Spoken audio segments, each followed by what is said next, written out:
আমাদের ফিনসাব সলিউশন বা আপনার দোকান, আপনার নিজস্ব দোকান বা আমাদের কোনো ব্যবসা, সর্বপ্রথমে আপনাকেই ঘরের থেকে পয়সা নিয়ে এসে ইনভেস্ট করতে হবে। আমাদের ক্ষেত্রেও ঠিক তাই।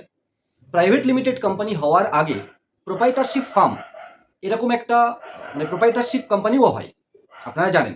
যেখানে ট্রেড লাইসেন্স, যেখানে এমএসএমইর মাধ্যমে আপনি ব্যাংক অ্যাকাউন্ট খুলতে পারেন, আপনি কোনো প্রোপ্রাইটারশিপ ফার্ম ওপেন করতে পারেন এবং চালাতে পারেন।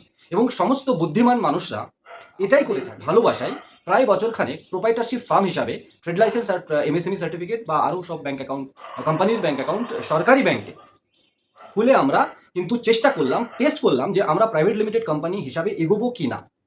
আর এখন আমাদের প্রাইভেট লিমিটেড কোম্পানি কিন্তু আন্ডার প্রসেস। নাম চলে আসলেই সিআইএন নাম্বারের সাথে, কোম্পানির প্যান ট্যান নাম্বারের সাথে আপনাদের সামনে কিন্তু আমরা সব ডিসক্লোজ করে দেবো। আমাদের পোর্টালে পেয়ে যাবেন এবং এমসিএ পোর্টালে গিয়েও আপনি খুঁজে পেয়ে যাবেন।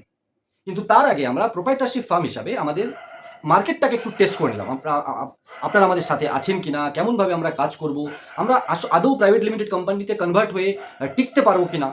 তো খানিকটা আপনাদের ভালোবাসায় আমরা কিন্তু প্রাইভেট লিমিটেড কোম্পানি এখন আন্ডার প্রসেস। তো এই ছিল আপনাদের করা কিছু কমেন্টস, কিছু হোয়াটসঅ্যাপ এবং কিছু কলের কোশ্চেনের উত্তর। আশা করি আপনারা সাথে থাকবেন, আমরা একসাথে লম্বা দূর যাব।